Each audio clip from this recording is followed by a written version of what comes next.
So tonight's guest, after a couple of weeks of trying to get this planned and everything with Christmas break and stuff, and everybody being busy and sick and whatnot, Christian Echols.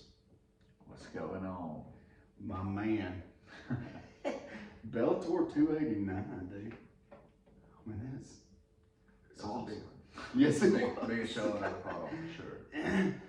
I liked, one of my favorite things about that was the shop where everybody was watching that thing at. Oh yeah. Yes, that was so awesome, dude. But you were, but now you were like an underdog going in. Major underdog. Yeah. They say I'm not the biggest, but one of the biggest underdogs in MMA history. Really? Yeah. Wow.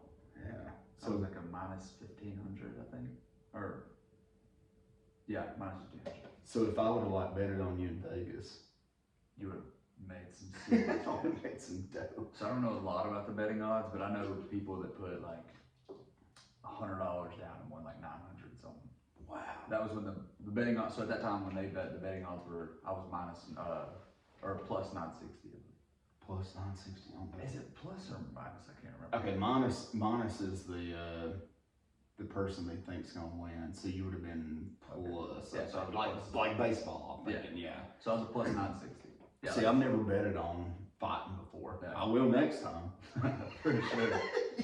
I have a lot of people that a lot of people, man, they're like, dang, dude, I was gonna put money down, but like, blah blah. They can come up with some kind of excuse. And like, I don't blame them. I mean, I was fighting a guy that was on Team USA in wrestling. So like, realistically, from the outside, like from my standpoint, I look at it like, if my buddy was supposed to lose a fight as bad as I was supposed to, I probably would have been like, yeah, I'll throw like $10 down. I'll bet on you, man. A minute and what, 22 seconds? Minute Yeah. 20 seconds? Yeah. Minute and 22 seconds. And I mean, did you even come out with a scratch? Uh, Did he ever hit you? Because I watched the video Let's say several he hit times. He hit me one time. So when he took me down, I like covered both his arms where he couldn't swing. And in MMA, so if you get taken down by a guy that's a better wrestler than you, the best thing you can do is lock his limbs down that he's going to be able to like make contact with. So then that makes him create space because he's got to get his arms back. So when I locked his arms up, he tried to create space and back up. That's why I started throwing up kicks. And at one point, I honestly only got punched one time because of my stupidity. I just kind of accepted like, okay, I'm gonna have to eat one or two to get back on my feet. So I threw an up kick, and then I seen that he was kind of leaning down, so I covered up and I just sat there. So when I covered up and just sat there, that gave him about 2 to 3 seconds, about 2 seconds of free time to like really dial in on a good punch. And he landed one, but then I started throwing the other up kicks. Yeah, man, that hook, dude, that was awesome. Are you left-handed or right-handed? Right. Right-handed. So I'm right-handed, but I have, like some fighters just have like some of their punches are just their go-to punches. And my left hook has always been super strong. But that's the first time I've ever dropped somebody with one. It was beautiful, the way I landed it. That's awesome, dude. Because, yeah, watching that thing too, yeah, like as soon as you knew, you were like, I mean, he fell to the ground. I always feel bad for the dude when they fall down and they like hit him like 3 or 4 more times. You know what I mean? It's like, God, you ain't gonna feel that till in the morning, but. Yeah, man. As soon as so I ended the fight with an uppercut, and as soon as the uppercut landed, I was just like, that's it. I knew that was the hitter. Man, I'm tell you, dude. I almost felt it myself. Like I was like, oh wow, you know, like yeah. So Bellator, but you got any more plans for like Bellator? So Bellator, they messaged me for the holidays and said, you know, Merry Christmas, hope you and your family have a good thing. So I'm not sure if that was any kind of sense of like they're trying to like keep me in their, I guarantee like their pocket, you know, they could pull me back in. It definitely got a lot of eyes. So my video of me knocking him out got 1 million views on Instagram, and I can't remember how many on YouTube. It got a lot. I mean, across every platform, it was getting like a couple 100,000 views. And then the one on Instagram, the main one got 1 million views, and it got like 50,000 likes or something like that. Man, but I mean, that's a lot of people. You think about 1 million people. I mean, saw you do what you did. Yeah, I mean, I would, me personally, I would think that Bellator, and I kind of look back at their videos on their Instagram, and they have a lot of views, but there's like maybe 20 of them that have 1 million views. Really? Yeah. So you would think to yourself like them being a company like to draw people, that's their business is drawing people to watch. You think they'd be like, hey, you just blew up on social media, like you just went, because as soon as the fight was over, there was like the press conference guys, they were like, man, you're going viral right now. And I was like, okay, cool. They're gonna ask me if I want to sign another contract here in a minute. They still didn't ask me, so I mean, I was thinking they would want to after all the views and after all the people reacting to it. I had so many people with blue check marks across Twitter, Instagram, all of them just sharing the video and like showing how awesome it was. Man, it wasn't, it was really awesome. But now, like your last 3 fights, first round, right? Yeah. Yeah, I mean, that's big. 32 seconds, 23 seconds, and then a minute. Wow. So whenever you like, okay, let's just say I'm Chuck Liddell, okay? Like, you study me, do you like watch my films from like previous fights, and then you're like, I definitely don't want to take this guy to the ground, or I definitely don't want to stand up and box with him. Yeah, so I used to do that. I used to like watch the fighters and be like, okay, what's this guy's best attribute? Like, is it jiu-jitsu? Is it striking? Does he just hit hard? Whatever. But I've gotten to the point in my career now to where I have a jiu-jitsu coach, I have a strength and conditioning coach, I have a MMA coach, and I just picked up another striking coach. So I got 2 coaches that look at film. They look at these guys and they're like, they pick out what he's good at, where he's like lacking at in his game, and they tell me, they're like, hey, look, we're gonna be practicing this, this, and this because this is what he's bad at. And then defensively, we're gonna work on this, this, and this because this is what he's good at. If we get to this position, I want you to get out and get back up. Right, yeah, like being able to escape, like, like dude's really good at like arm bars or something, like So like with Pat, obviously he was on Team USA for wrestling, so we worked on wrestling, and we worked on defensive wrestling because I have good offensive wrestling, but I knew at some point I was gonna end up on my back. I didn't know it was gonna be 30 seconds in, but when he took me down, I mean, prior to the fight, we had done, I'd say, about 4 weeks of people just starting on top of me. That was their goal, was like to pretty much pretend you just took me down and your job is to hold me on the floor. Right, yeah. It was just constant escaping. Is he a big submission guy though? Is he like a big submission? But most of them, whenever he wins, is like submission. Yeah. So he's only got 2 fights, but because he was on Team USA, he went straight to Bellator. But his first fight was a 30-second fight. Really? Yeah, he took the guy down in arm triangle. He's done a lot of professional stuff, but like grappling wise. But I mean, I can't really say his fighting style really. I mean, I know obviously wrestling, and his jiu-jitsu matches, he mainly just wrestles these high-level jiu-jitsu guys, which is honestly impressive. Because if you can take your wrestling and outdo a world-class jiu-jitsu guy and like just control him the whole time, that's saying something. Yeah, that's big. Like, like, I know you got boxing. There's no doubt you have boxing because your dad. I grew up. You grew up boxing. Yeah. What all do you know? Like boxing, jiu-jitsu, karate. I mean, do y'all do yoga, any of that kind of stuff, just for stretching or anything? No. I mean, not really. We don't do any yoga. My coach does yoga. He'll be in there doing yoga before class. Yeah. But he during strength conditioning, have us do like aesthetic workouts or whatever they're called. You know, where it's more like trying to focus on being more limber, being more like. See, that's why I wondered if yoga was good for that, because it's learn how to stretch. I think it would be for sure. Yeah. I did some yoga myself. Not really. I bought a Bowflex, man. I worked out on that thing like, I think me and Whitney made like 9 trips to the Bowflex. It's in there. It's got an inch of dust.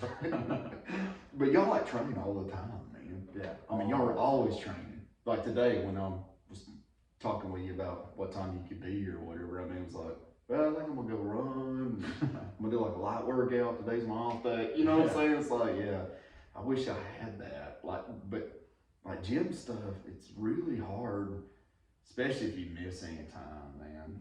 It's hard to go back. There for a while, so I try to work out and stuff, and I just can't do it. I mean, that's the hardest part. Is if you quit for like, if you don't go for, I don't know, a set amount of time, but let's say a month, you don't go. You get caught up with life problems and you don't go. Oh yeah.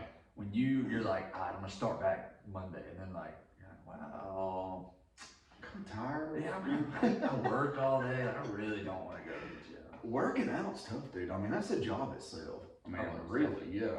You can't like. People are cut out for it. Like you're cut out for it. You know, I'm not cut out for it. You know, and especially legs, dude. I hate freaking legs, man. Oh, I do too. Yeah, I hate legs. I definitely wasn't cut out for it when I first started. So my strength conditioning coach, he's done a little bit of like personal training stuff, but he's just this type of guy that like he will sit if he says he's gonna do something and he's never done it before, he will sit down and study all night long figuring out what we could do to figure something out. Like he's done a little bit of personal training, but he just studies it all the time, like strength conditioning for combat athletes. So like he just puts us through hell all the time. Yeah, kind of like boot camp or something. Pretty much. Yeah, but it's like year-round boot camp. You gotta have somebody pushing you though. Yeah, which I mean, I love that he does that. But I was just saying that to say, first time I went in there, I was like, I don't know if I'm coming back. That was rough, man. We got this assault bike that you ride. You push with your legs and your arms, and it absolutely tears you down. Yeah. But we have guys come in there all the time. First time, they're never show up again. Now, are you okay? Let's just say, like when you're training for a fight, like a week before you're actually going to Connecticut, you know, to fight. What all do you do? Because I know you don't want an injury, right? I mean, you don't want to be lifting a weight and get sore or whatever. Do y'all just kind of spar and that kind of stuff at that Like point, the week of the fight? Yeah, like just like beforehand. Do you still keep training like you always do, like day to day, or so 2 weeks out? Let's see here. So we spar on Sundays. I've actually picked up 2 new sparring sessions, but getting ready for that fight, we spar on Sundays.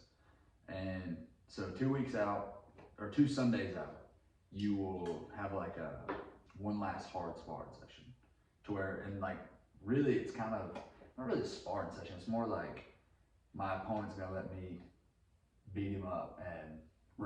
He's just not going to try to do any damage because I have a fight coming up. It's kind of like you're the MVP of the room. Like if you have a fight in 2 weeks, you're MVP. You're a hidden dummy. I mean, no, not you. The other person's like a hidden dummy. Yeah, whoever is sparring with the fighter has to pretty much be a dummy. Like oh man, we're going to kick your ass in your Hey, you mind climbing in here with me? Let me beat the shit out of you. And like I hate doing it, but at the same time, like. My partners do it for me. So like whenever so my buddy Travis, he's fighting this weekend. I was his punching dummy last weekend. Okay.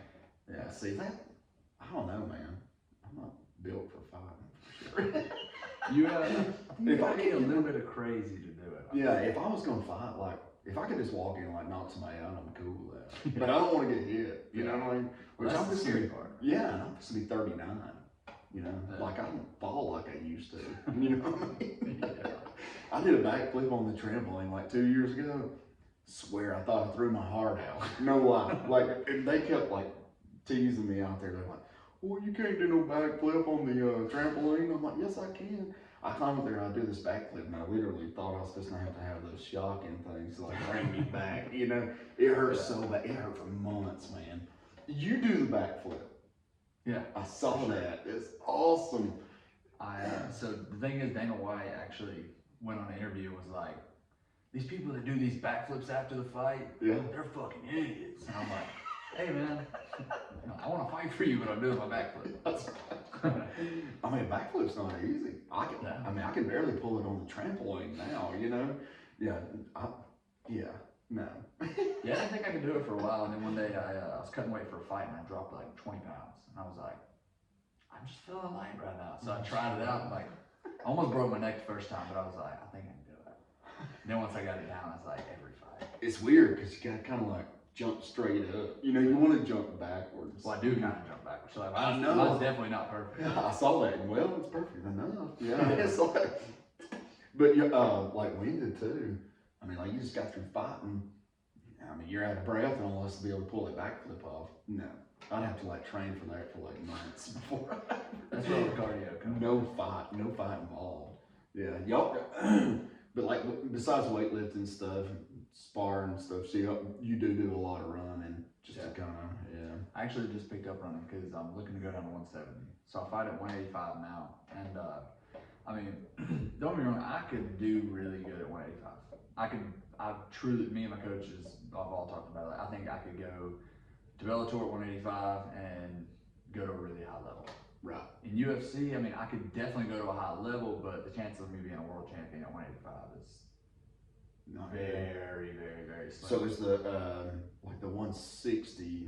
You would just feel comfortable like that? Or? So the thing is, like, at your lower weight classes, you got like 135, 145, 155, and it goes 155, 170, and then it goes to 185, and it goes to 205. So as you get higher in weight, your gaps get bigger. Right. And a lot of fighters have tried to like fix that, but they haven't done anything. So at this point, I'm like, I can go to UFC at 185 and fight these 6'3", 6'4" dudes that are just jacked. Yeah, because we all cut down from, like, I cut down from like 215 usually down to 185. Now what are you doing to do that? Like sauna? You sit in the sauna and all that? For the final process, that's like the final touches on it. Before you go, Yeah, like so if you go into a weigh-in, yeah. and let's just say you're 7 pounds heavy or something, you sit in that sauna the whole time, or you? Yeah. Really? Yeah, so this one in Connecticut, Bellator, they called me. I had to do a bunch of Zoom calls before to like figure how the week was gonna go out and all that stuff. And they was like, "Do you need a sauna?" And I was like, "Yeah, I need a sauna. Is there one nearby?" And they was like, "We got you a personal sauna in your room." And it's like a, oh wow, it's like a little, it's got like a little mini lawn chair, and it's just a little thing you like zip up to your neck. And so it's not actually like a room; it's like an actual, yeah, it's just a little, like a straight jacket. I mean, like. so like it I was. know it's not like that, but like, so it's like a small. Yeah, so like it gets tied around your neck, and then like there was little zippers you could zip up and down that you like stick your hands out of it. But it's literally just a little box. It's almost like sitting in like a little box that's like formed to your body. And oh wow! You just sit in this little chair, but it was super cool though. I mean, I shed like 8, 9 pounds, I think, in 24 hours. Are you still drinking water though? No, or do you kind of dehydrate? So you're doing that right before the fight too. So you got to get yourself back. Yeah, so you get 24 hours to refuel. So I mean, it's okay. you got time to I mean, really the biggest thing is getting your electrolytes in you and getting your like taking in sodium. So get the Pedialyte. I'll sip on 2 of those. I'll chug water usually. Usually I'll chug like 1/4 gallon. I saw you walk in. You had the milk jug full of water. Yeah, I keep that on me at all times. No, but I mean before the fight, so you got 24 hours fast of no water at all, no food.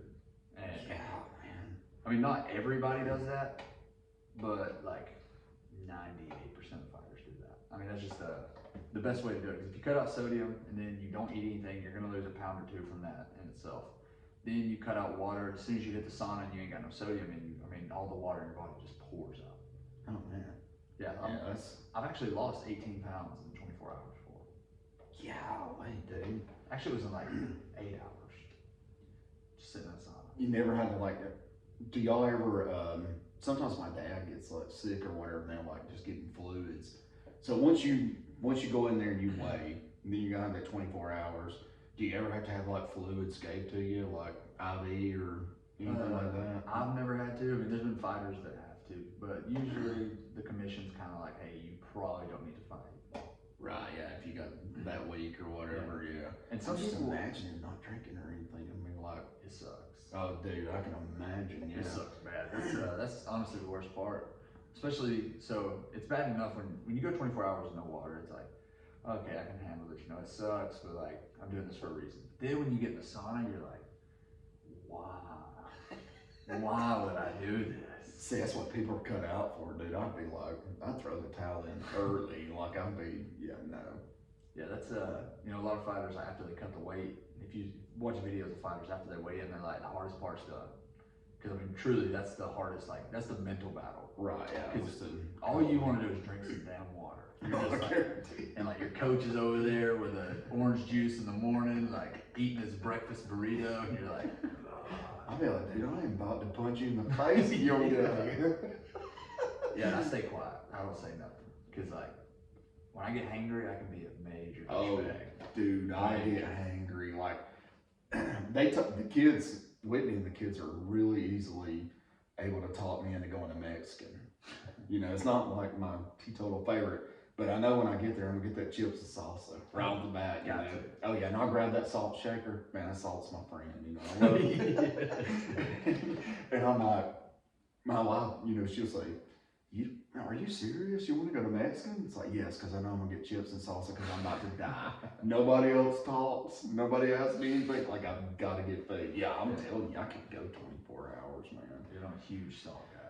Like, are you? I won't even salt the bag or like the little tray of chips. You salt each chip? Yeah, because like I don't want everybody at the table to be like choking on salt because I just go ham on the salt. Me and you just became best friends. Yeah. Besides, we'd have to be like, hey, can we bring another salt shaker? Because I'm telling you, I do the same thing.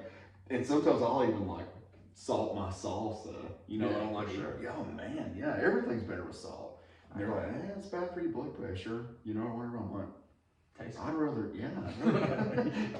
die knowing I'm being happy, you know, eating my salt than I have to eat something that's like church dinner that's not salted, you know. So, looking back, when was the first time like you like stepped in the octagon? First time I stepped in the octagon, I was 18. 18? Yeah, so the legal age in Alabama is 18. Oh, okay. And I mean, obviously, you know my dad from the past. He's always been a boxer, or MMA fighter, doing all of it. Raising awesome. Yeah. So I mean, obviously I trained growing up my whole life, and then I was like 17, and I was just so anxious. I had done jiu-jitsu tournaments, I had done boxing matches, I had done everything you could do except for fight MMA. Right. So as soon as I turned 18, I was like, hey, give me a fight. I want in there. Yeah.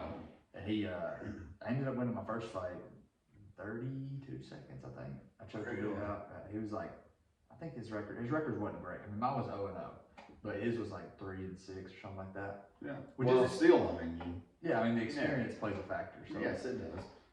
That definitely boosted the ego when I won that first fight at 18 years old. I guarantee you. Where did you fight at? You know, they used to have them in Coleman. You ever fought in Coleman? Yeah, that's where that one was. Oh, nice. Okay. Yeah, that's a church now. Desperation, I think. Yeah, I think they do. I think they own that now. Yeah, there was a lot of good fighters that come through there, man. A lot. Yeah. Didn't your dad fight out there too? Had he ever fought at Coleman? Yeah, he's fought at Coleman. I want to say he's fought at Coleman about 4 times. Yeah. Talking about Christian's dad, Ray. I've actually known him a long time. We used to actually, him and my brother, they scuba dive together, and we used to go down the river and stuff. And Ray is, I remember at like 12 years old, out at A-Rab having the sports complex. Yeah. And I'll never forget like a big heavy bag. And I was telling Christian this earlier because it was just fascinating. But you had this big heavy bag. It wasn't one of those things weigh 100 pounds. Probably they're heavy. Yeah, they're very, I'd probably say reasonably about 100. Yeah, and it's just chains to the ceiling. And Ray would be like punching this thing, and it looked like it was like a spring. You know, like it was like bouncing off the ground. And he's just showing a demonstration. He wasn't really like just trying to do that. Yeah. You know, it was just kind of, that was his light way. You know what I mean? I'm like, he does hit it very hard. Oh, I guarantee you. Sparred that man many times. He's hit me in the mouth. Y'all spar hard too. Yeah. Yeah, I've seen people, man, with like busted noses and all that kind of stuff. It's like, had a good night of training. I'm like, how'd you have a good night of training, dude? You know, you got blood on your teeth. You know, it's like, no, that can't be fun. Well, that's the fun ones for me, just because I know that was solid work. You know, if I leave and I'm unscathed, I'm like, okay, I just beat up a bunch of dudes and I ain't got no marks on me. Like right now, I got this black eye right here under my eye. I'm proud of that thing. You know, like when you go into the training session, you leave and you're not touched. It's like, okay, I look good, but like, how good of work am I getting really at this gym? But if you go into your MMA gym, like, especially if you're doing it for profession, so like I'm trying to pursue this as my, I do it full time now. I just quit my job and this is what I do all the time. I think you're gonna go to the top, dude. Oh, I really do. Yeah, man, I do. You got the heart. You got. I mean, I can tell. You got a good head on your shoulders. I'm telling you, man. Yeah, I look forward to like watching you and stuff, dude. Because I really do. One of these days I'm gonna be like, hey, man, he was on my podcast. Swear to God, you know. You know. But that's what, you know. Like different people have like different things. You know, that's what me and you were talking about today. Like I couldn't fight my way over wet pepper sack. You know what I mean? Like, I like everybody, I feel like everybody needs a goal. For sure. You know what I mean? Like, you gotta have that one thing where, like, podcasting for me now, it used to be fishing. But like the podcasting stuff, I've always liked talking to people. I like hearing their stories. Yeah. You know what I mean? So I mean, it's like, I get to sit down with these people, whether you're a singer or whatever, and you're a fighter, you know what I mean? Mm-hmm. And I love to hear people's stories. That's the main reason why I even started this. And I mean, that's what were your goals of, you know, trying to get on the UFC.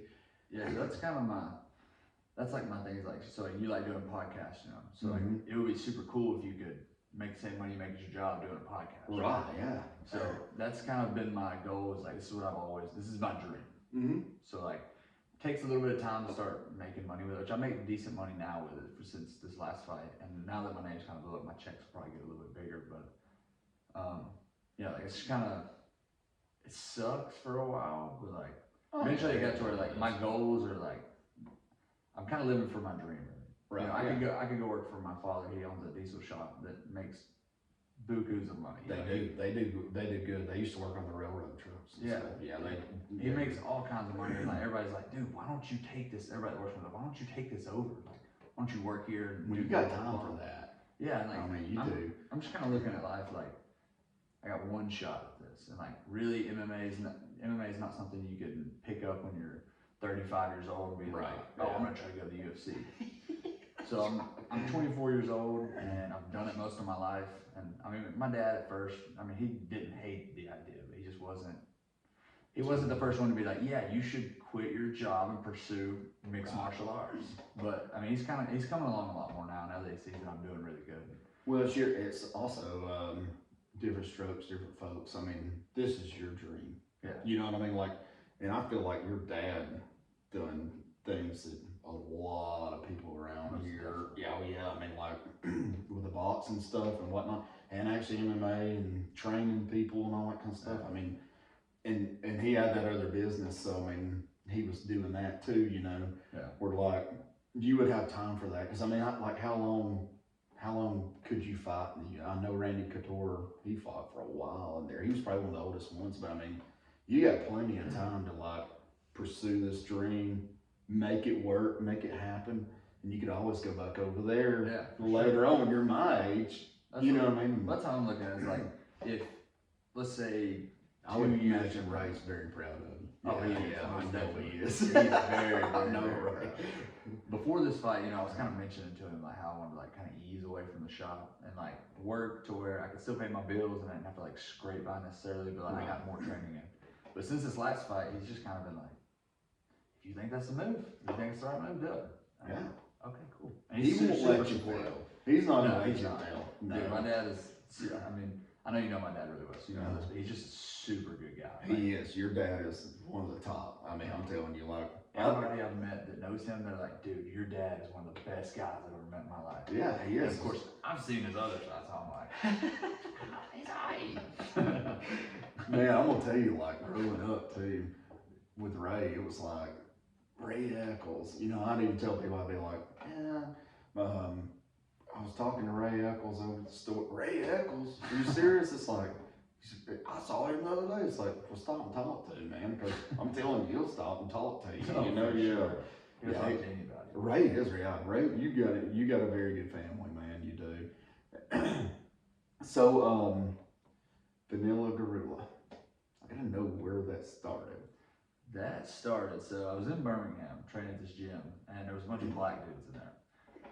And I mean, there were some of them that were decent size, but like the ones that were, you could tell were probably heavyweights. It's probably about 260. I was grabbing them, and I'm not gonna say I was doing what I wanted with them, but I was able to move them around pretty easily. And they was like, dude, you remind me of a damn gorilla. And then I think it was like either next training session or later that training session, one of them was like, you know what, I just come up with a name for you. I'm gonna start calling you the Vanilla Gorilla. And I was like, at first I was like, haha, you know, I laughed it off. Then later on, I started going to my next fight, and you got to fill out paperwork, and on the paperwork it says a nickname.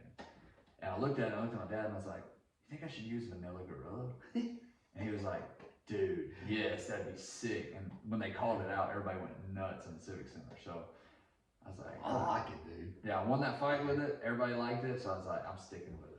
See that? I used to work with a bunch of white guys out at the railroad. They come up with the best nicknames. Oh, for sure. I got called Giblet, Giblet Gravy. You know,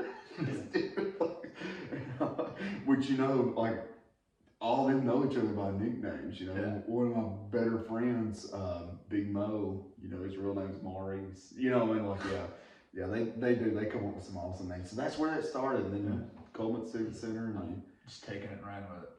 I literally got it tattooed across my legs. Dude, that's awesome. After I won that last fight, I was kind of on the verge of like, should I get it tattooed on me or like, I don't know. And then I won that last fight. I was like, I'm going to the tattoo shop tomorrow. That's awesome.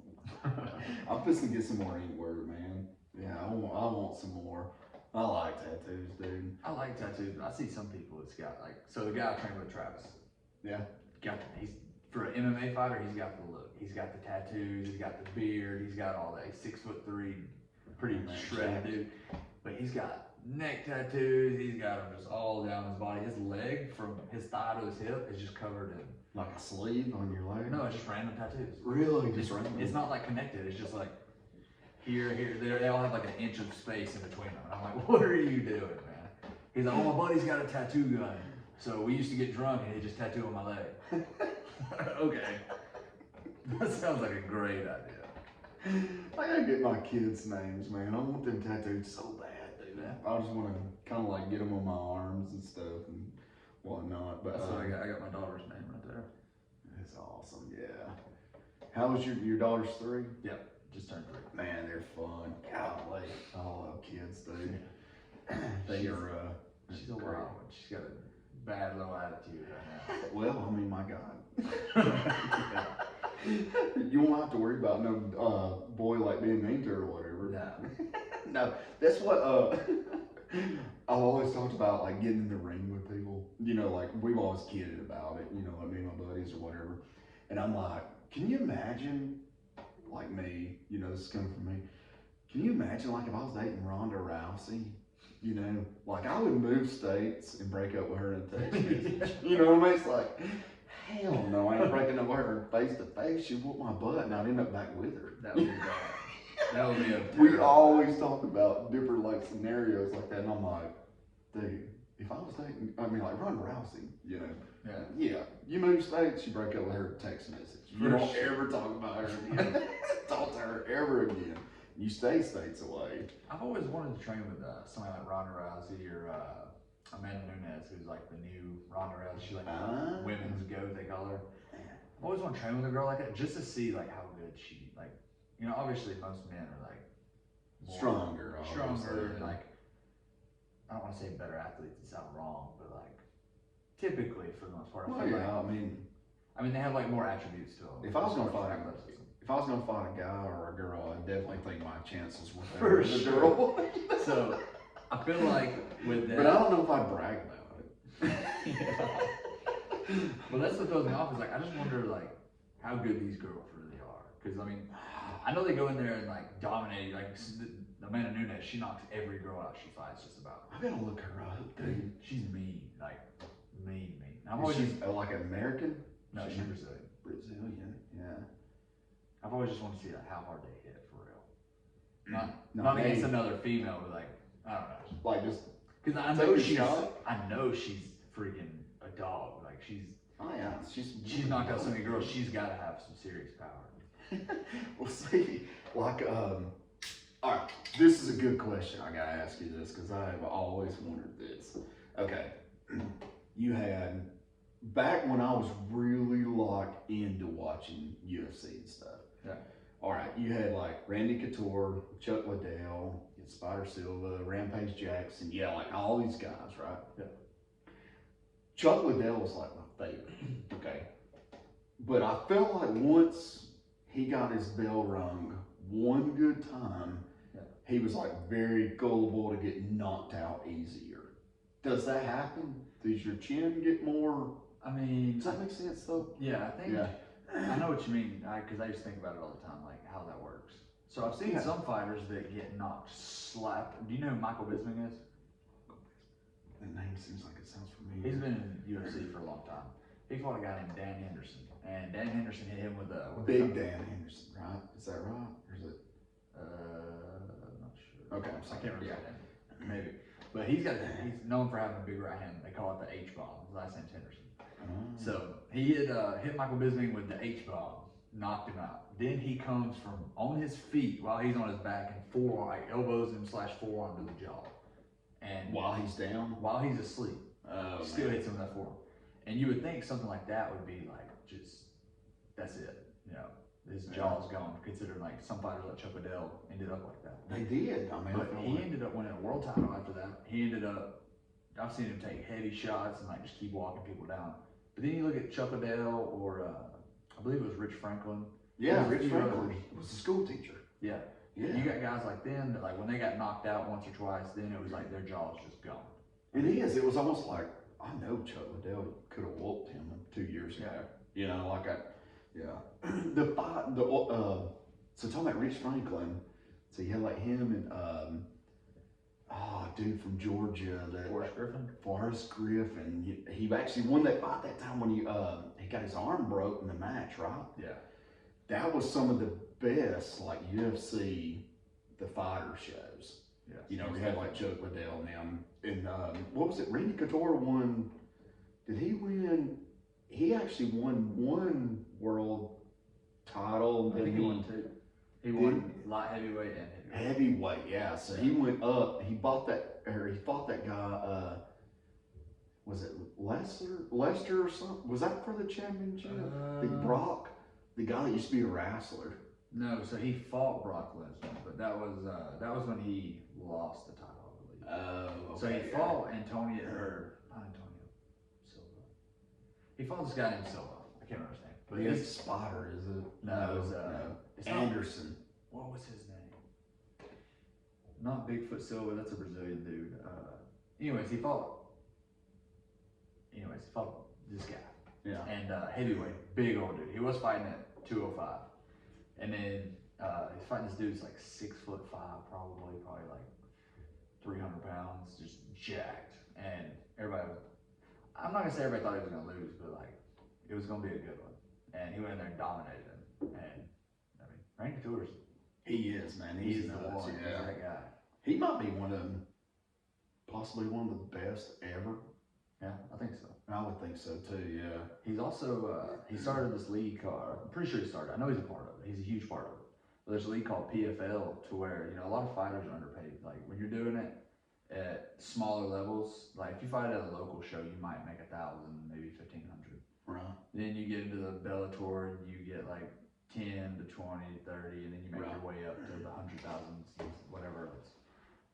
They started a show called PFL. It's like a feeder to the UFC, but they do like $1 million contracts. They do $1 million like bonuses for winning tournament stuff. Oh wow.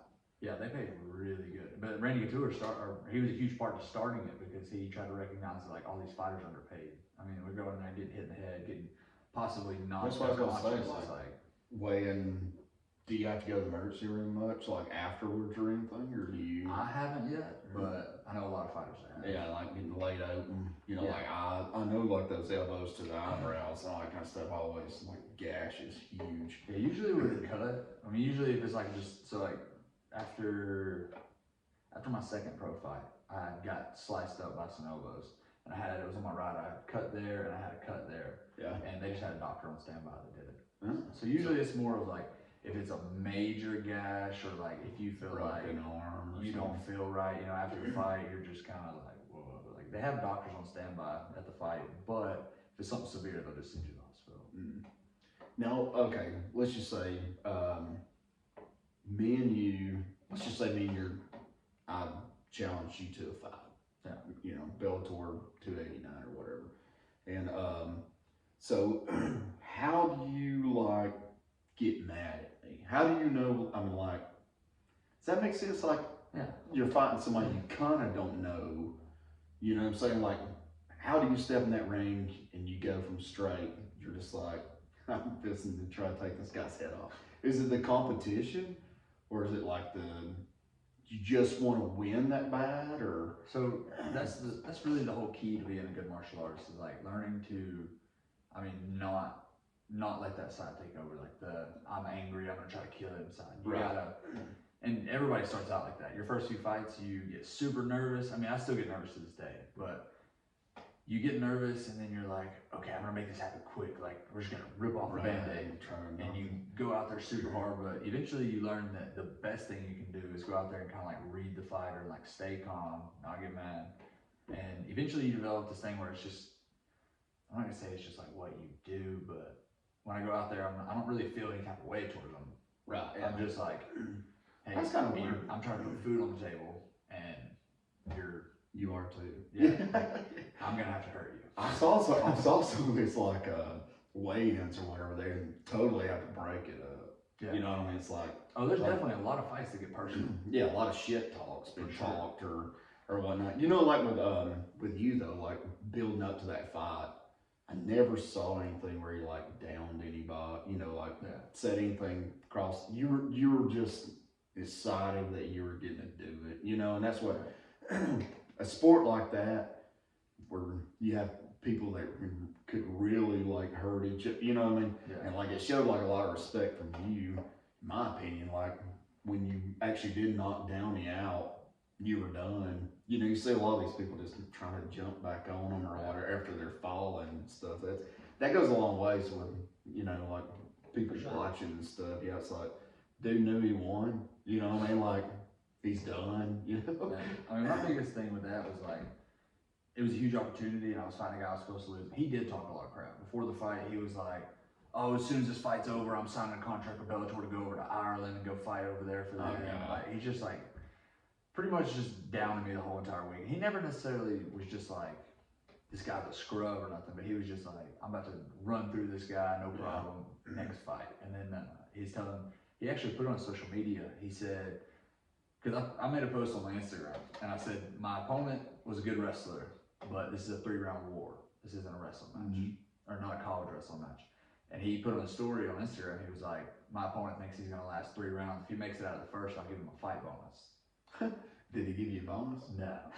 So I screened, or he didn't put an ad to my Instagram handle. He didn't do nothing to where I could see it. I guess he thought he was just going to be super weird and post it.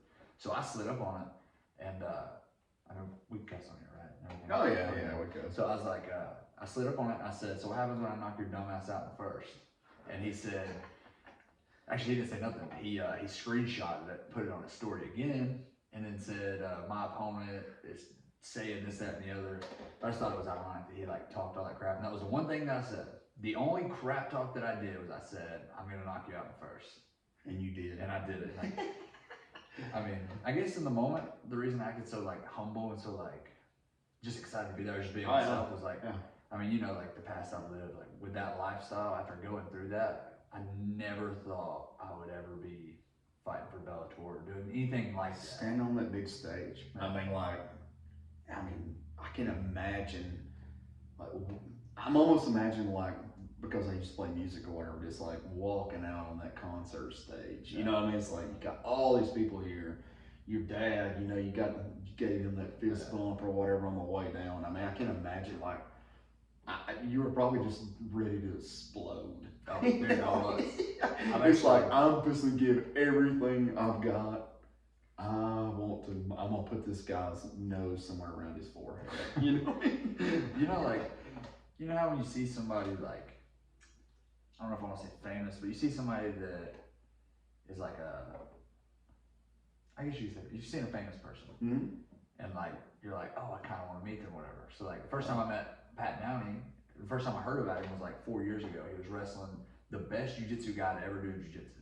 He grappled him in like a big super match, and he did that with a bunch of high-level guys. So I'd heard about him for a long time, and I was like, dude, that guy's a dog. Like, I would hate to fight that guy. Right. Then I got off of the fight, and I was like, oh, okay, cool. So, but when I took the fight, so when I got back there, I was saying all that to say, you know, I looked at this guy as like I'm not gonna say I didn't really look up to him or nothing, but I just looked at him as somebody that like I held to like a higher standard. You know, he's next level.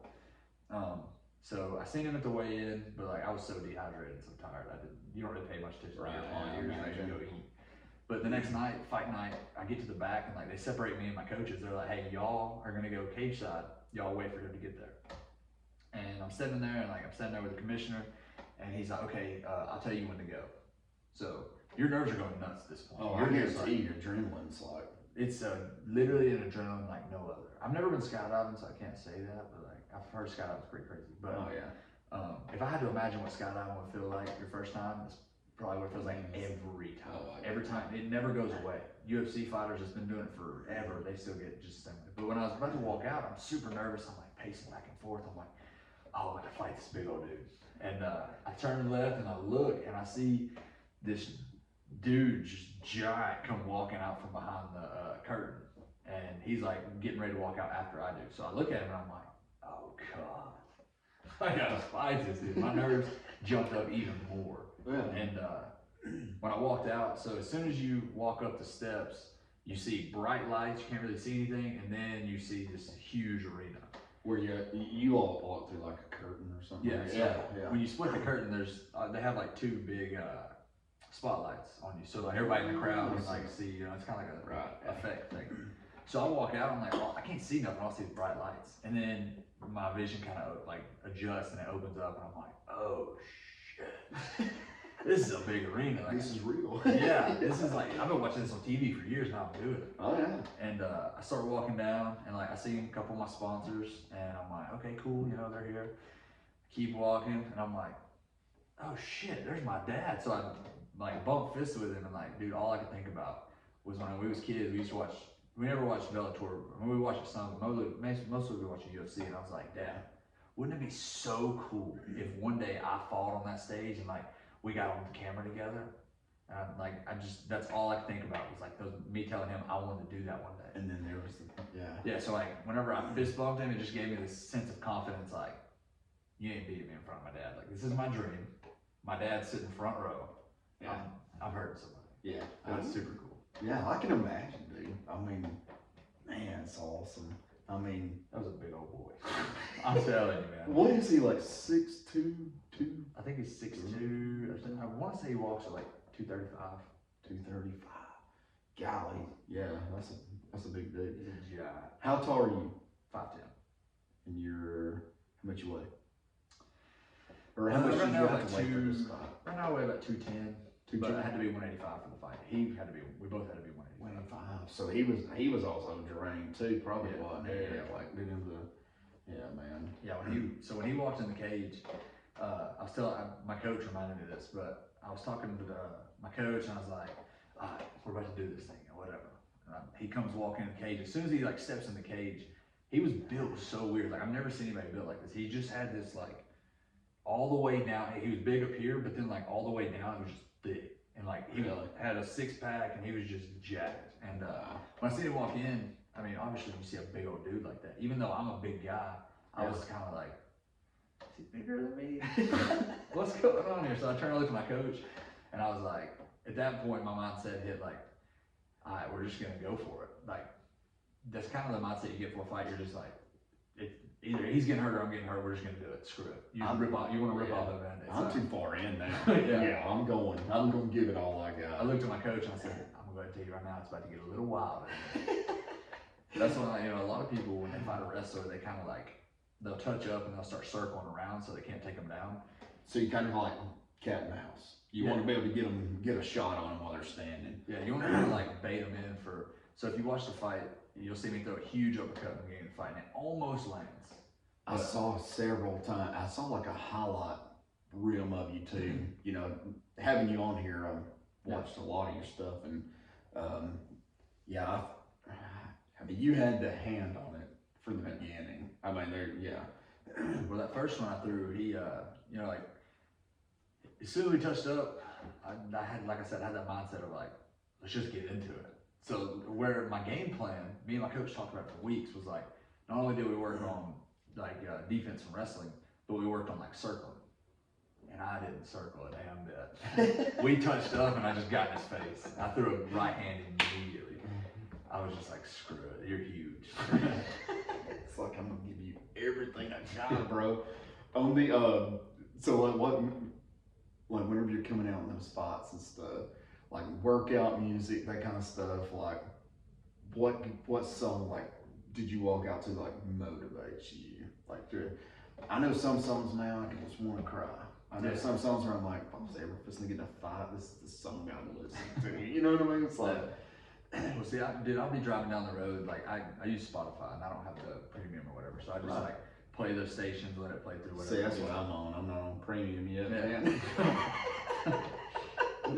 Man, I'll just I'm let on it the play. free app, by the Yeah, way. that's me. I'll be like, man, that's a good song. I'm gonna walk out to that. Like I'll screenshot it, Yes. and then like right before the fight, I'll be filling out my paperwork for my walkout music, and I'm like, damn, what was that song I can never remember. So 2 fights ago, my training partner Travis, he was like, dude, walk out to the song I walk out to. It's called Party Up by DMX. I mean, it's a good pump up song. Oh, DMX, that's back in my days, dude. Yeah. That was like cruising music, you know? Like you Yeah. turn it up as loud as you could. This song definitely gets you pumped up. It gets everybody in the crowd pumped up. Everybody loves the song. When That's it's out. awesome. But yeah, I walked out to it that first time, beat the dude in 23 seconds, and I was like, I'm gonna stick with it. I'm not really So superstitious. that's been the but- same 3. Yeah. Oh, we're superstitious. Like, are you Alabama fan, Auburn fan? Alabama. Are you serious right now? Oh my gosh. Dang, dude. I would was say hoping you'd something, say but Alabama. I know you'd whoop my ass. No, I'm an Auburn fan. They ain't looking good either. Cause I was looking forward to basketball season. And now Alabama basketball. It's like all of a sudden I'm like, you gotta be freaking kidding me, Are they man. looking good in basketball? Yes, Alabama basketball is freaking awesome, man. Which Auburn's looking when they're clicking, they're looking good. I mean, when they're clicking, but I don't feel like it's the team we had last year. Alabama's like, I think they're like ranked 7th or something. They beat like 2 #1 teams and stuff. Yeah, but we're very superstitious about. Well, I'm not as much as like my dad on them. Like if he comes in, sits on the couch in one spot, and Auburn starts losing this football game. And he's moved, like he's gonna go back to that first spot. He's like, not that I'm superstitious, you know, but I always say, like, talking about your music, something's not broke, why fix it? For you know sure. what I mean? Yeah, I just keep walking out to So, it, dude. I said I'm not superstitious, but I think I'm starting to be kind of, because like, since I've started doing cornrows, like last year I started doing cornrows in January, and I went 3-0 with cornrows. I only went 2-0 with the music. So I got the same music, doing the cornrows every time. I won't even cut my hair. Like I got my hair tied up. I look like a goofball walking around with it. I've always looked at people with ponytails and been like guys with ponytails and been like, what are you doing? Like get a haircut. But dude, I'm not quitting the cornrows. I don't blame you, dude. And my hair kind of has this like goofy stage to where like right now, if I jump in the shower, use some conditioner, it just curls. I got super hardcore curls. See, mine's like a fro, dude. That's what, it's been several months back, well, all the way back to the Circle Jokers podcast. Me and my wife kind of she was on Circle Jokers with me. We had COVID at the same time, so I wasn't able to like have the real podcast. And I made her a bet that I was like, or I said, I want to grow out a mullet, you know? She's like, if you get 50 comments, you can get a mullet. That's easy. You know, I mean, like I was like telling people, I'm like, hey, look, make sure you comment on there. Be down at Walmart, Yeah, I want be this like, go to my mullet. Facebook. But if I had hair like as long as yours, my hat would be sitting on top of it like this. I'm telling you, dude, my hair grows straight. It's wild, man. Yeah. Dude, I'm like a duck. Like when I get in the shower, like it takes like 2 minutes before I feel like the water's actually soaked in. It's beating off. My hair's so thick, dude. I mean, it is bad thick. But yeah. But the superstitious stuff, I actually think a lot of times it gives you a little more confidence though, because it's like coming out same song, cornrows, you know. But those cornrows have to hurt like hell, do they not? So here's the thing, it's like it's weird because every time I've had a black girl do my cornrows, Mm-hmm. I don't feel her pulling on them. I don't feel her like, you know, I've had 2 of my ex-girlfriends try to do cornrows on my hair, just try to like see how they can do. And every one of them was just like yanking my hair out of my head. I'm like, oh my Lord. But when the right person does it, they look good. They don't hurt when they pull. Yeah. The only thing is like your eyes, man. You just feel like somebody's got like strings hooked to your eyebrows and they're just pulling up for 24 hours. So your face is all tight and it's Yeah. like, I ain't got no wrinkles now, baby. It's almost like getting some Botox done, just walking around. That's how I feel. That's great. Yeah, I'm definitely not gonna stop with the cornrows or the sewing until if I lose a fight, next couple fights or something, I'll quit doing cornrows. I got hair because honestly, man, I look so much better without this long hair. I look in the mirror now and I'm like, man, you got to do something with that. Nah, leave it, brother. Leave it. Hey, my hair, the person that cuts my hair the other day, I was talking about. She said, "Oh, the mullet's coming in." I'm like, "Yeah." She's like, "Better be glad you got hair. People are even losing their hair like 40 years old." You know, I'm like, I don't want to even like cut mine now that you said that. You know, it's like, I'd rather have hair. What, let's just say, okay, you're in a fight, and what's the worst submission? If you don't want to tell it, you don't have to. That way, No, later on down the road, if somebody. no, I'm totally cool with that. But what do you think's the hardest thing to escape? Like triangle choke, arm bar. Hardest thing to escape. Yeah. Like if you're in a fight. You mean like fully cinched up, like it's in? Yeah, be able to get out. Several, or is there one that kind of sticks out where it's like, I gotta make sure I stay away from an arm bar, or I gotta make sure I stay away from guillotine or whatever? I'd say a rear naked choke. Really? Yeah. Like if somebody's on your back and they get their hooks, if they're able to like really like if they're able to just get their grips here, Lock it in. yeah, I mean it's done. Like there's so he got me in that choke. I can't remember what they call it. It's like a wrestling choke. But it was super deep and super tight. Right. But when he started like cranking really hard on it, I was able to push on his elbow. So like the way he creates leverage is he pushes down with this elbow on the back of my head and he twists this way. So I was able to like push, they call it the lever. So like you gotta have that lever to apply pressure. Yeah, so like I was actually pushing the lever off where he was creating pressure on my head, and that's how I was able to get out. But with the rear naked choke, man, like once they get it locked in, just everything's so tight. And when somebody's got control, I don't know if you ever had somebody have control of your back, but like that's a shitty spot to be. Oh yeah, I guarantee you. And then you add in, they got their arms wrapped around your neck, and it's just straight to the arteries. It's over with. Yeah, and you lose your breath quick. I know. Yeah, you have to. Talking about fighting, it's kind of funny. I went to school at Holly Pond, so we always went to the Holly Pond pool, and there's this other dude who was always like kind of picking on me and stuff or whatever. So finally, I had enough of it, Well, I got two brothers, Matt and Adam, and Matt was always kind of a turd, like if I was gonna fight somebody or something, he'd just be like, "Hey, good luck," whatever. So I remember the guy walks by and kind of nudges me and knocks me in the swimming pool, Yeah. So of course I hop out and I said, "Meet me behind the pool. We're gonna fight," We got back there. I remember I went back there. I was just in swim trunks. I didn't have a shirt on, no shoes, no nothing. And I'm like, dude, he fully dressed. He had like tennis shoes, everything on. And I'll never forget. I said, "How do you put your clothes on, get your ass whipped, whatever?" And I'd always been told, hit first. Like make sure you throw the first punch. And I did. And that's all I remembered until he got off of me. Yeah. That's how it is in fights. No, dude kicked my butt. But I'll never forget, I looked up. I sat up on my butt. I looked over at my brother Matt and I said, "Why didn't you get him off of me?" He said, "Well, I thought you had him." I swear, man. I didn't have him. At no point is that I have him. No, dude could have killed me. My brother was just like, "Yeah, and you win some, you lose some." Well, when you get him off of me, at least, Yeah.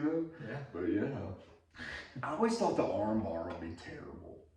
The arm bar is terrible, but if you know how to escape it correctly, if you don't let them get too deep on it and you know how to escape correctly, it's not that bad to get out of. And Really? you can kind of like, I've been caught in arm bars to where I could feel my arm was on the verge of breaking, and like you feel it fixing to just snap. Yeah. And the only way to like out of the submission is like in. They say the only way out is in. So like when they put you in the arm bar, you want to like stack and put pressure inside the leg. So like your arm is laced through my leg and your hand would be on my chest. Right, yeah. So the best way to get out would be go into the arm bar. So if you do that correctly and like you turn your elbow up, so number one key to an arm bar is you gotta have the thumb up. So if I have your hand right here and I have you in an arm bar, your thumb has to be up for me to finish because that's what's going to create tension on the elbow. Yeah. So the biggest, I mean, really with the arm bar, all you got to do is like turn your thumb down. That's going to create an issue, and once they start trying to like address that, that's when you can get out real quick. So you gotta have like pretty good strength too. Not really. No. I mean, yes and no. Yes and no. But like that's what I was saying about the rear naked choke. Like, there's no turning your thumb down. There's no like crazy. I mean, even if you like grab up around your neck, get a hold of his arm, you're done. Yeah, because so he's already got it so tight. I mean, in a gym like training, I've escaped rear naked chokes. I mean, I'm a pretty tough guy, so like they'll give me the choke and they'll be choking me, and I'm like, I'm gargling and stuff. I'm like, you know, like I can't breathe, but like. Do y'all try? So y'all put each other in holds and try to get it out. So we do like live grappling rounds. So what we would do in the fight, but there's no punches. Whenever we do just jiu-jitsu. Okay, so if like whoever you're training with wants to try to make you tap out, but they're not gonna like punch you in the face or. Only when we do our spar days. But so like on a regular day, we would do a jiu-jitsu class at 12, up at 10 Point Decatur. And you know, the 12 o'clock class, that's whenever we're just doing straight jiu-jitsu. There's no punches, there's no crazy, it's just like, can you tap me out? Can you put me in an arm bar? Can you put me in a guillotine? Put me in whatever. Do y'all start standing or do y'all? Yeah. You do start standing. So you don't throw any punches, but you're like trying to throw him down, he's trying to throw you down or whatever. We're trying to wrestle each other down. Almost like especially with like me and Travis, it's almost like, I'm sure you and your brothers wrestle in the backyard. That's about how we do it. Nah, me and Matt always like ended up in a fist fight, dude. Well, that's how me and him are. We'll start picking each other and then we end up in a fight. Travis is literally like my brother. Yeah. You need somebody like that though. For sure. Yeah, it's gonna push you, dude. They're gonna push you. Yeah. See, he was that's the biggest thing is I've never really trained with a lot of guys that were super athletic. Like I'm not the most athletic guy in the world by no means. I mean, but I have a lot of attributes that go along with being an athlete, being super explosive. Well, he played college football. He's super athletic, super explosive. He's got all the attributes that I have. Right. Plus, he's 6'3", so in certain areas, he's able to excel a little bit more than I am. So it makes me like double down on my work so I can make sure that I can catch up to his ass. Cause I'm like, you're not beating me. Do you feel like a taller opponent's tougher? Do you feel like a? Yes, for my style, most definitely. Yeah. Okay. So you got like taller guys that like keep you away with like push kicks, like kicks like to your chest and stuff, or you got guys that just kick your legs repetitively. And when they're I would hate that, dude. I do. Yeah. That's my kryptonite. I would almost be like, dude, stop. You know what I mean? Like, I've seen somewhere that guys can't even like hardly walk. Yeah. I mean, it's like getting Charlie horsed, you know, with a lot of pressure too, you know. Yeah, a lot of them long guys, man, they'll just like kick you in the leg, like keep you at bay with like push kicks, like their long arms and stuff. So the best thing I found out to do is when they go to throw that kick, you know, you're gonna eat one or two. So after I'm sure. You eat that first one, you're like, okay, good kick. Second one, you're like, all right, bitch. Next one's on you. They throw that next one and you come heavy with the right hand. See, they start watching out for that. I swear. Getting kicked, dude. All right, which one's worse? All right, somebody punching you square in the jaw or getting kicked? Leg? Yeah. No. Like, how people like, you do like that spin around kick or whatever, and like, let's just say you and so-and-so's fighting. Is it worse for him to like punch you in the chin, or would it be worse for him to set up a good kick and get you in the chin? Which one do you think's stronger? Kick, for sure. Kick. I always wonder that because, I mean, there's some of those times, dude, where you actually like see slobber, mouthpiece, and everything come out. I mean, dude, there's some of those guys out there that's all they do is, I mean, that's not all they do, but they heavily practice kicks. And man, they'll kick some people. I'm like, how did that not snap his leg? Yeah. There's some mean dudes out there when it comes to the kicks. Especially the guys in Thailand. I mean, that's what they do. Like, they'll kick down bamboo trees. I've seen that. Yeah, that's amazing. They do wild stuff. They'll put like, you don't have anything like they might put like my sweatshirt over like a tree or a metal pole or something. And they'll just kick it and kick it and kick it. And I'm like, wow. No, I mean, they say it toughens your shin bones or whatever. But if you, you gotta, I mean, like shin to shin, that have to hurt like hell, does it not? Like, yeah, I'd imagine, because you'll see these people, man, they get in their ring and they're just kicking like crazy. It's like, how's this dude's shin not like killing him? You know, like, I don't know. I mean, you're kicking bone. You know what I mean? Yeah, if you go back and watch my fight, if anybody goes back and watch my fight, you'll see this. So I throw a leg kick, it lands good. So I already got tired. Threw a leg kick, landed good, cool. Threw another one, and that one kind of hurt a little bit, but I was like, well, it wasn't too bad. It was either the second or third one. I only threw 2 or 3, I can't remember. But anyways, the last kick I threw, it landed, and like as my foot come back, it was hurting. It hurt so bad that like when I set my foot down, I was like, oh shit. I almost fell out on the floor. I swear, if you watch the video, man, you see my facial expression. I'm like, oh shit. Oh, I get hit in the shin, man. I dance around on one foot for a second. I sit down on my butt and I pull my pants leg out. And I'm like checking this thing out. I'm like, ew, that hurt, dude. It sucks. You're on TV, so you gotta look tough and put the game face on it. All right, what about nut shots? I've never been hit with a nut shot. Well, I mean, I have jiu-jitsu wise, but not an MMA fight. I don't know how you could finish. In an MMA fight, I don't know. I know I've seen people get grazed in the cup and they don't fight any like they in the fight, but I've seen some people take like some massive ones, yeah. A massive kick. I've seen 2 where it's like repetitive. Yeah. Where they got like kicked twice in the same match. I'm like, I don't even know how you could even like come back from that. I mean, so you have a cup on, but it still hurts. Like, oh yeah, I guarantee you, yeah. From playing football, I had to cut it. You know what I mean? And I wouldn't get kicked there either. It might just be you landing the balls there. You know, the football. Yeah, no, hell no. I know that hurts. I'm waiting for the day that happens. There's a lot of first time things in mixed martial arts that I'm just waiting on to happen. But see, I don't know how you could like regroup from. It's almost like you're like. I almost feel like they should be like, all right, time out. We're gonna let these guys go back. Let him ice those, and then we're gonna let them fight at the end. You know what I mean? This later. Yes, I've been hit. I've been hit in the nuts, even by like my 4-year-old son, and to the point to where it's like it would upset my stomach. Yeah. You know what I mean? Like, yeah. Do y'all like beforehand too? I'm sure you go and like try to pee and all that kind of stuff because like a bladder shot, if you have like a full bladder or whatever. Yeah, I imagine that would be. Well, it's terrible. Super weird. So I didn't think about this till my last fight. I'm glad you said that because I never really talked about it. Man. I was telling my coach this. It's super weird what your body does. Like before you go into a fight, and like that, like your adrenaline goes crazy. It's like your body's preparing to do something that like you don't really want to do, but like you like it. So like, it's like the after effect is great, but like before you're like, what the hell? Why am I about to fight this guy? So like. And all fighters may not do this, but I know my body does this. Before every fight, if I take my gallon of water over there and I just take a little baby sip, in about 10 seconds, I'm going to the bathroom to piss out that little baby sip I just took. Like my body just like sheds of everything. When I get in the locker room, my body a lot of anxiousness too. Yeah, like I hit panic mode and my body's just like, okay, we're flooding this thing out, we're gonna clean it out, and we're gonna go out there and fight somebody. I swear. It's so weird. I've never really thought about it till this last one. I just noticed that like every time I touched anything, food, drink, everything just comes out. Yeah. See, when we first started this podcast, man, it was so funny because I'd be like, let me pee again. You know, like I'd be like, I gotta pee again. You know, like I want to make sure I can make it like an hour. You know, whatever. I gotta pee again. But NASCAR drivers, that kind of stuff, I always wondered.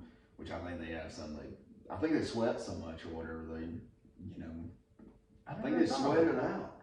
I think they sweat it out. I think that they may have like a little like catheter or something, like condom catheter or whatever. And that'd be bad to wreck with. Yeah. Yeah. Get that busted all over you. Yeah. Yes, it would. But like, I don't know. I feel like anytime I ever get real anxious, I'm like, I gotta pee. Yeah. You know, or oh man, I better try to pee. You know, like that kind of stuff. And, yeah, but dude, I'm glad, man. We were finally able to get together and everything, man. This has been awesome, dude. And you'd even talked about you wanted maybe like to even do like some motivational or maybe like a podcast or something like what you do. And at some point, that's what I'd like to do. I'd like to try to like use my story to like motivate people not to give up whenever it seems like it's time to, you know, like, because that's where I was at in life. Like, I got to the point where I was just like, ready to. I'm not gonna say give up. And I don't mean this in like a suicidal way. I mean this in a way of like, You I were was giving up almost- your dreams. Yeah, and like I was stuff, just ready to accept that, okay, my dreams aren't gonna happen. I'm gonna be a drug addict that, like, not died, but like, just lived a crappy life. My daughter, you know, like, Yeah. and that was really the biggest thing that motivated me was like, my daughter was really young at the time and I was still being stupid. And like, I just looked at that like, there's no way in hell my daughter's gonna grow up with people saying, your dad's a druggie, your dad's a this, your dad's a that. Like, it's not gonna happen. There's no way at all. So I just kind of made that decision to like, screw that. And that's what I help people do is I want to help people if they don't have a reason or whatever, you know. I just want to show them that like, even if you don't have a little girl that you're looking at it the way I looked at it, you've got yourself and like, you need to do it for yourself. I mean, you can do it. So a lot of people don't think they can do it. I was kind of explaining this to you a little bit earlier, but Yeah, I mean, you're talking about that, and I mean, I think it's incredible, honestly. I mean, I think it's awesome. It's like, at one point, you gave up on stuff and things got in the way and, you know, you weren't doing the right things. And it's like, to other people, it's like, hey, you know what? This guy done it. Yeah. You know what I mean? It's like, look at Christian Echols, you know? I mean, my gosh, you know, he grew up around fighting stuff and he kind of got in the wrong stuff and then now he's back and look what he's doing. Yeah. You know what I mean? And one, in your speech when you said about, you know, I don't know if I'm allowed to say this, I don't thank Jesus, but I mean, that was really, that was good. That was awesome, you know? And I think, like, especially like your past, like bringing it up and being able to open people's eyes to, I'm not done. You know what I mean? It's like, you don't have to be done. You can change right now. And most definitely. right, it don't matter if you, hey, I think I might be a really good golfer or tennis player or whatever, you know, it's like, use you as like the motivation, you know, it's like he done it. You know what I mean? Like, and, Yeah, see, that's another thing that it's helped me out awesome. throughout getting sober and throughout fixing my life and like coming back from that huge downfall was I seen a lot of people like Tyson Fury, who's world champion in boxing. I seen him talk about he was a world champion in boxing. He had everything he could ask for. Had a bunch of money, blah blah blah blah, and he was still depressed. He was still like he was drinking every day. He was doing cocaine. He was doing all kinds of drugs. He was just like he had to be messed up at all times. Or he couldn't, Yeah, and like he had kind of like give up on boxing for a little bit or whatever, and he just got to the point where he was like ready to give up, and he was about to commit suicide.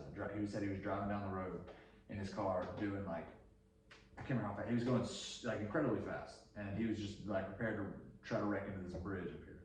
And he said that like in that last moment, like he just had this voice come to his head, like I don't want to misquote what he said, but he said something along the lines of like it was God. No, I don't know if it was God, but like something in his head, maybe his inner voice was just like, pull over and think about this. And like he pulled over the side of the road, and he said that he prayed to God, and like he just sat there and cried and cried and cried and cried. Like since that day, he said that he just had a whole new outlook on life, of like loving life instead of just being like all the stuff that he did wrong and like being depressed about everything. That's kind of, that helped me out a lot. Like just seeing him, and I was like, and he see, can do you it, could be I that. could do it. That's right, and you could be that in a lot of people. Yeah. With the stage you're gonna get on, you know, I mean, you're able to connect with thousands. You got a million people. I was looking at people from all over the world message me on social media, like whether it be thank you for knocking him out, whether it be like that was an incredible fight, or that's so awesome. You think I just all asked, they messaged about everything, and so I mean, I've definitely reached like a large fan base. So now I just want to keep growing that. And I've gained like I didn't gain an incredible amount, but I gained like 2,500 followers off of that. Really? Yeah. What I was saying earlier before we go on, so when I've been to jail a couple times throughout my life I lived, I went to jail. And I sat there for 2 months, and I seen so many people that, like, they were great people in there. Like, when they got off of the dope, when they got off of the drugs, they were great people. But as soon as they hit the street, it's like everybody had hit their family, even some of them, their kids and stuff. They had just been like, pretty much, hey, you're a loser, you're on drugs, stay away from me. And like, they accepted that. They was just like, okay, this is who I am. I'm a drug addict. I'll never be anything more. And since they accepted that, like, when they get out of jail, they don't learn a lesson. They don't go try to fix their life. They don't try to go be a better person. They walk out. They're like, where's the dope, man? They go get dope and they go do their stuff. Back where they were. Yeah, like that's the kind of people that I want to help out nowadays. Like just people that so they don't accept that. Because I seen way too many people that were in their 50s and 40s and all aspects of like all ages.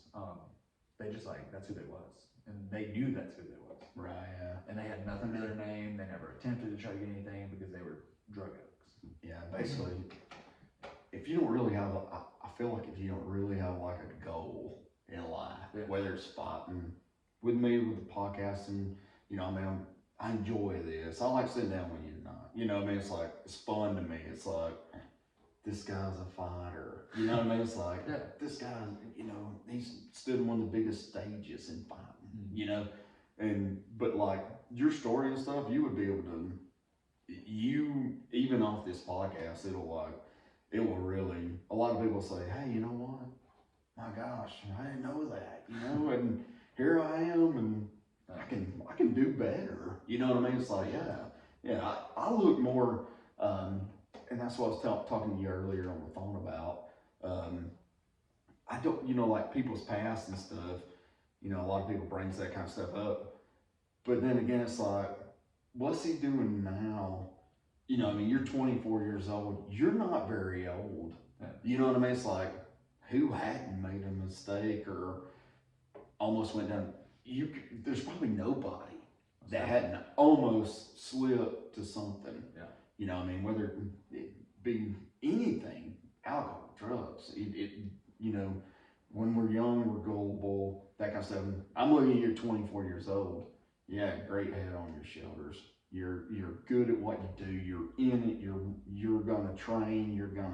And I really, honestly, I mean, like, you're gonna be something big. You really will. I know you will. Sure. Yeah, you're welcome. But I mean, like, knowing you, knowing your family and stuff. I mean, hell, everybody slips up. Yeah. You know what I mean? It happens. It's just, if anybody's got kids, if you judge somebody, you're like, I mean, like if I was like, well, so-and-so's been to jail, well, that could be my daughter in 14 years from now. You know what I mean? It's like, it's like, give it a break. Let's look at now, you know? Yeah. But like I think you telling your past story and that kind of stuff, you could really touch a lot of people. And I think that would be awesome. And when you know, when you won, you know, you kind of talked about that. You was like, hey, I used to have an addiction or whatever.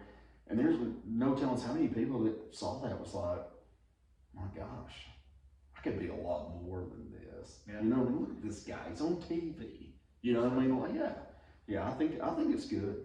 I really do. I think you'd do really good at that, honestly. Yeah, I'm not sure. Now, whenever that guy come out, so in the video you're talking about me telling like kind of the basis of my story. You was in the ring, right? Whenever you was. No, I had just walked in the back. Okay, yeah. And the guy came out with the camera, and as soon as he was like, hey man, can I get an interview with you real quick? And they had like the shoulder set up. And he was sitting there interviewing me, and I was just like, I'm not the smartest guy in the world. I'm actually pretty freaking dumb. We're from Alabama, baby. Yeah, that's how we do it. I ain't real smart, but I punch you in the face. No, I mean, don't call me dumb, I'll whoop your ass. Yeah.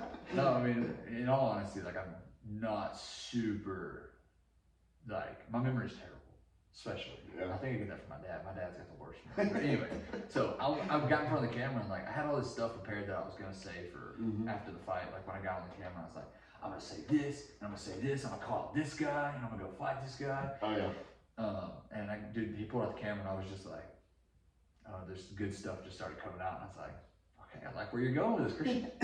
You're doing something here. That was you though. Yeah. You know, like a lot of premeditated. That's like I got a list of notes on you. I could probably wrote like 70 pages on you. You know, and I always just had like little base stuff or whatever. And it's like before we started this, I said, we won't talk about half the stuff on the papers just in case if we get dry for a minute. You know what I mean? Like, yeah. But yeah, dude. You're gonna do big things, man. I know you are. I know, I can't say for sure that I'm gonna do huge things, but I know that I'm gonna work my ass off and like Yeah. either something crazy is gonna happen or I'm gonna make it. Like, You're gonna touch a lot of people, dude. Like with your story and stuff, man. You'll bring a lot of people that was here to there. Yeah. I mean, in their own ways. Not saying they're gonna be fighters, or whatever. Just saying, hey, man, I want to be here. That's what this to work for. Yeah. You know what I mean? Yeah. That's what I want people to do, because like, I don't give a shit if your hobby is painting. I don't know, whatever. Paint. Whatever. I don't know where painting comes from. I just look at the wall, I see paint. Told you, I'm not real smart. But whatever your hobby is, I mean, it doesn't have to be fighting. You're like, fighting just so happens to be what I'm good at. Right. Yeah. Well, each person's different. Yeah. So I just want people to know, like, whatever you are good at. Obviously, there's some people that like can't chase what they want to do, because it might be like, hey, I miss high school football. You can't play high school football. So. No, that's over. Yeah. But like, I mean, if it's something that, like, they could definitely pick up, I would like to see me help other people. That's like my main goal. Like, my dad loves working on trucks and like helping fix it back up and get it running. Get like, people going back on the road. I was about to say that what I want to do is like get people back, like, I'm not gonna say get people back on the feet, but like help people in a sense of like, they hear me, and when they hear me, they're like, hey, if that retarded guy from Alabama can do it, I know I can do it. That's exactly right. That's what, I mean, just goals in general. I mean, everybody really should set a goal. Yeah. I would love to have 10,000 listeners on here. Sure. I mean, just, that's a goal of mine, Yeah. And like getting to meet people like you and, Jesse Priest, I'd never met him a day in my life. Yeah. I brought him on kind of like I did you, and stuff. And it says a lot about you to even come out here and just be on this podcast, because it's I like, definitely want to come out. yeah, it's like, I don't know him. He may not have 7 views a week or something, but you were willing to come out. I mean, that says a lot about people. Yeah, when my dad asked me, I was like, hell yeah, tell him I'm coming. So I'm always down to do any kind of like podcast or anything like that, especially in Coleman. Like, if somebody that's from Coleman, they're trying to do podcast and stuff, which I'm not like famous or anything, so I can't like make a huge draw, but like, I could be one more video that could like maybe give maybe my fans from my fight can come watch, and then that adds on more. Maybe somebody will listen to this and say, hey man, you know what? I'm about to pour this down the drain. Or, what I mean? Like, you just never know. For sure. But I like Coleman, Alabama, North Alabama. We have so many like credible people. Yeah. I mean, like, you look around different places and stuff, and I feel like there's always something happening around here. Like, you're fighting Bellator. I mean, it's like top fighting. It's like, and I was like bringing people on just to recognize them. I mean, like, just hey man, look what this dude's doing. I mean, he won this huge ass fight against this guy. You could have bet $100 and won 1,000 on him at Las Vegas. Yeah. He takes this guy out in a minute and 20 seconds. You know what I mean? Like, I like everybody's story. I find it fascinating. How everybody's different. That's something super cool about podcasts. Stuff like, I mean, obviously this isn't a Joe Rogan podcast, but like Joe Rogan, man, like he's went on record saying he's learned so much just because he has so many people from different aspects of life and like the best in the world at whatever they're doing. Right. Yeah. This podcast, so like he's super smart, and he just hears all these. He's collected all this stuff from everybody. That's like me now. If I get in a fight, I'm putting somebody in a rear naked choke. Can't forget the sneaky hooks. You gotta get the hooks there. I'm gonna try. I've seen some videos. I ain't been in a fight so long, man. I'd have to pull up a YouTube video to figure it out again. I'll be like, okay, well, you punch, so you ball your fist. Which I'm too old for all that now. I'm a talker, man. I could probably talk my way out of it. You know what I mean? Nah, you ain't too old. Especially for jiu-jitsu, you could definitely get into it. Nah, You start jiu-jitsu at any age. Shoot, I could walk in there and I could break something walking in the door, probably. Dude, there's like a 60-something-year-old woman that trains up there at Gracie Baja in Pelham. Me and my dad used to train with her. She might be 70-something actually. Really? Yeah, she still gets out there and gets after it. Wow. Wow. She don't do nothing crazy. Like she's not doing flying arm bars off the wall or nothing. But she'll get out there and grab it. She's not the one you're gonna walk in and like rob. Yeah. Like, yeah. I like that. I love people like that, dude. All right. So last thing, sponsors. All right. Who's your sponsors? Like, I know you have several sponsors. So I have L&F Heating and Cooling. This is Lucas Elliott out of, you may know him, he's real good friends with my dad, but they're located in Hansville. Okay. Then I got Bad Monkey Fabrications. They actually just picked up full-time sponsorship with me. That's why I was able to, like, quit my job and just train full-time. Right. I got a buddy named Jacob Perez. He's a younger guy. Yeah. Yeah, have you ever done anything with chicken houses at all? My dad was a chicken farmer back in the day, but it would have been probably way before that guy. Well, he's a super young guy. He trains with me too, but he's just one of the best guys I've ever met. He just wants to see me make it. So, I kind of threw the idea. I was like, man, one of these days I would like to try to get a sponsor that'll pay me like weekly, so I can quit work at the diesel shop and not have to go through that. I can just train full time and try to go to the next level. And he was like, dude, we could probably do something like that. And I was like, really? He was like, yeah. He's like, we'll talk about it later. Blah, blah. He had to think about it on the phone. But anyways, we talked about it like 2 weeks later. And he had drank a little bit. So I was thinking, he's just having a good time. He's just like, he's not really. Oh, yeah. But then he hit me up like the next Monday and he was like, hey dude, you ready to start this thing? And I was like, sure.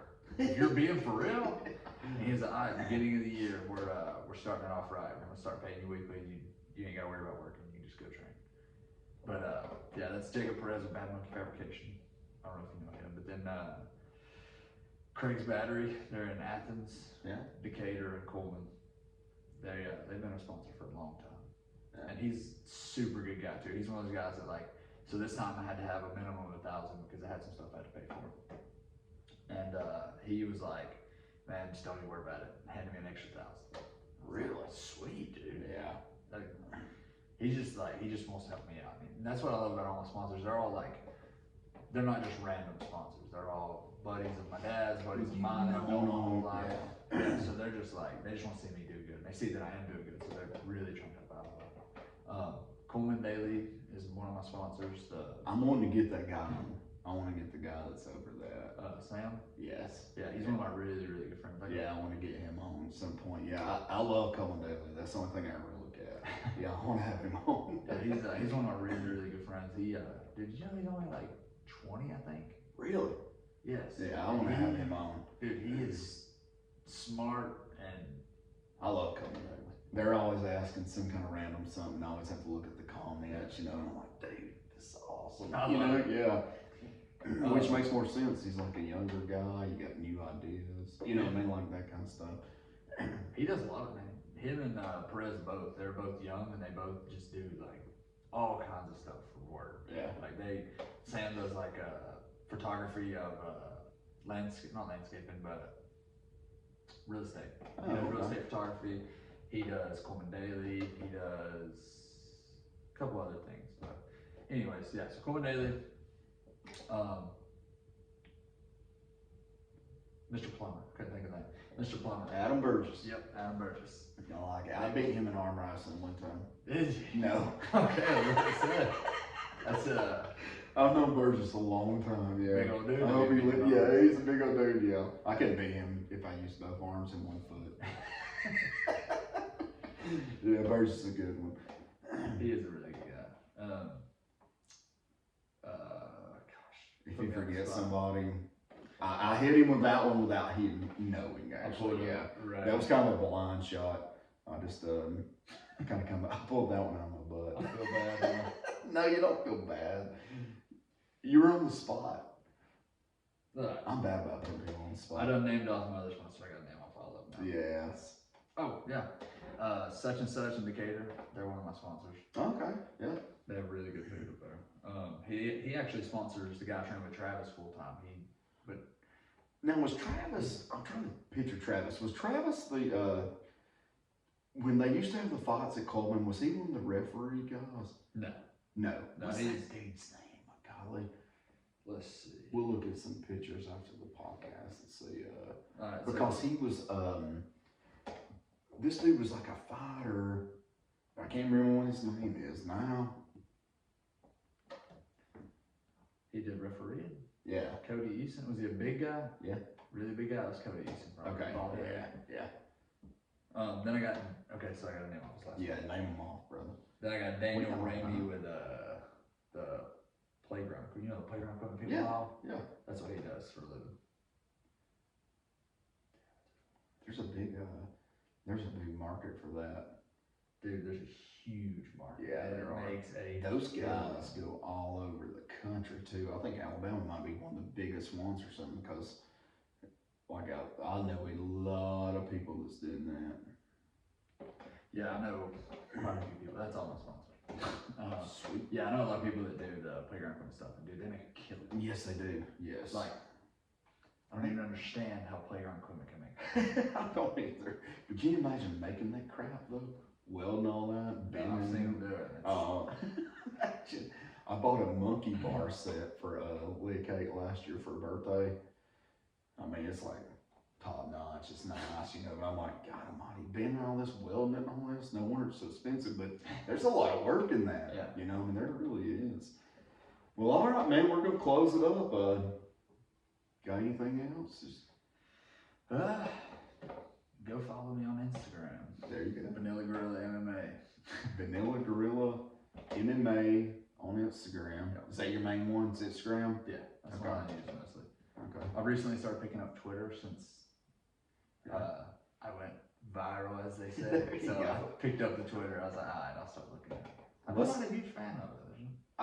I've never been on Twitter. I do TikTok. I love TikTok and I like Facebook. Instagram's kind of funny with me with Instagram because there for a long time it's just pictures. Yeah. And I like reading stuff. I like reading stuff, comments, that kind of, yeah. Or like where people post something or whatever, right? That's the kind of stuff I go with. But yeah, give him a follow, give him a like. It's one of our own. I'm telling you, this dude's gonna go some places, man. Straight to the top. I have a feeling, I know it, yeah. It's in your genes, dude. That's the goal, is get somewhere with fighting. Put Coleman, not necessarily put Coleman on the map on the MMA world map, though. Yeah, that's right, yeah, because Nobody's ever come out of I Coleman. was just to say, I don't know of not one that's ever, no. I'm actually the only fighter from Coleman to ever fight in any kind of big stage. And I mean, there hasn't been a tremendous amount of fighters. There's been quite a few. Right, yeah, I was trying to Yeah. like, get up there. But yeah, dude, I know you're gonna do big things, brother. I appreciate you coming on, I man. appreciate you Yeah, having me on. I know you're busy as everything, so thank you.